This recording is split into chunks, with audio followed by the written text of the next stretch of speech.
54% of our population is vulnerable to poverty due to health shocks. Then again, 52 million people, which is 24% of the population, is living below the poverty line. If I am to share the multi-dimensional poverty index figure with you, that is about 83 million, which is 38% of the population. And almost 30% households experience food insecurity. So the whole economy or the state of economy ultimately impacts the population of the country and also affects the poverty that people are facing. And my task becomes quite challenging given the current situation. We currently have some important programs under the ministry. One of the most successful social protection program is Benazir Income Support Program, which was initiated in 2008. And if I take you to that year, I would like to refresh your minds or memories that there was a global economic crisis in 2008, due to which Pakistan, being one of the countries in the world, was also facing similar problems like other countries. But since we had a vulnerable population to feed and to support, so the then government initiated the program by the name of Benazir Income Support Program, because it was the brainchild of former Prime Minister Benazir Bhutto Shaheed Sahiba to have a program for the poorest of the poor households of Pakistan. So this program was initiated in 2008. It was enacted upon, and a law came from the Parliament of Pakistan in 2010 to further strengthen the program.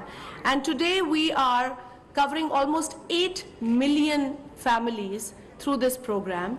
And the main criteria or the criterion of the program is to register the women members of the households. So that is one of the basic criterion, other than being poorest of the poor household of Pakistan. Now this is for the unconditional cash transfers that we provide to augment the income of these households. Other than this, we also have the unconditional cash transfer programs that are connected with the education and health. Now here the idea was to improve the health of these women and the children, as well as provide education and ensure that the children who are not going to school go back to school and are provided with some incentive. So we've incentivized these two very important sectors of the country, which are health and education. I'll be happy to share more details about the program at a later time with the diplomatic corps, inshallah. But to just give you an idea that what the Social Protection Ministry of Pakistan is doing currently and how our role becomes more challenging if the economy is not stable, if the economy is facing problems, and the most of, I'd say the burden falls upon us to ensure that these people who fall below the poverty line are secured with the kind of programs that we are offering. And since the finance minister is here in his presence, I'd also like to appreciate the action or the decision of the Parliament, of the cabinet, in light of the increase in fuel prices recently. A couple of times it was incumbent upon the cabinet, and it was a very important decision that the cabinet had to take.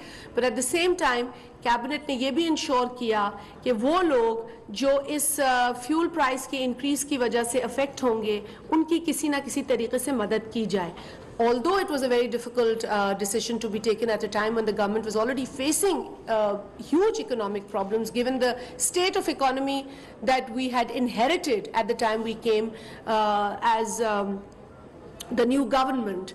And like I think some speaker here before me rightly pointed out, that highest number of trade deficit, $48.2 billion, was inherited by the current government.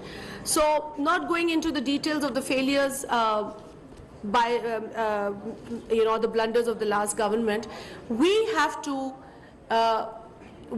take the correct measures to ensure that the economy is stabilized. And we are not going to do it for the world, we'll first do it for ourselves.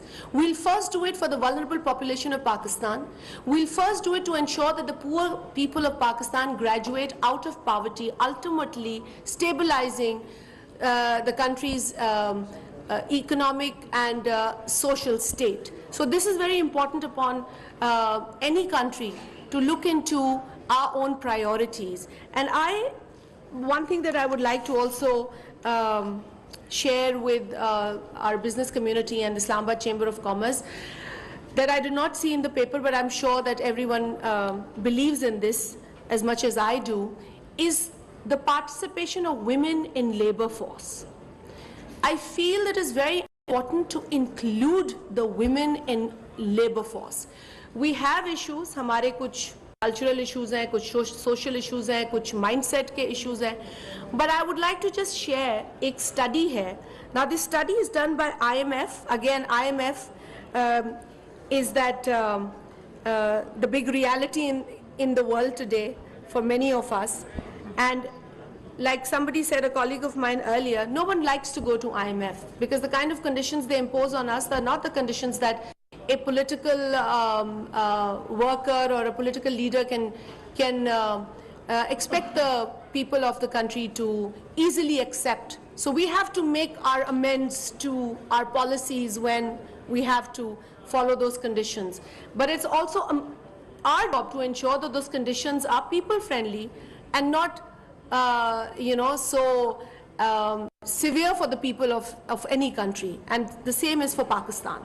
Now when I talk about this IMF study, this is very interesting, done by IMF, and IMF did a study, it estimates that our GDP can increase nearly 33% if women contribution towards the labor force is close to what the men participation is. So this is just like a number from the estimates that they found.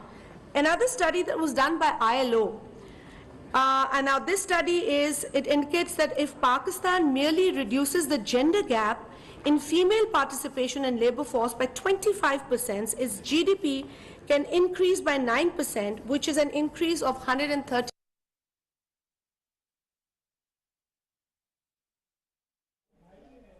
नाज़रीन, वफाकी वज़ीर शाज़िया मरी का मईशत के हवाले से conference का खिताब आप मुलाहिज़ा कर रहे हैं। उन्होंने कहा कि मजबूत मुल्क की ज़मानत होती है। पैदावार बढ़ाने के लिए ज़राअत पर तवज्जो देना होगी। ज़राअत मुल्क की तरक्की में रीढ़ की हड्डी की हैसियत रखती है। माशी तब्दीलियों का असर बराह रास्त आवाम पर पड़ता है। वफाकी वज़ीर शाज़िया मरी मईशत के हवाले से कॉन्फ्रेंस से खिताब कर रही हैं। उन्होंने कहा कि पैदावार बढ़ाने के लिए ज़राअत पर तवज्जो देना होगी। ज़राअत मुल्क की तरक्की में रीढ़ की हड्डी की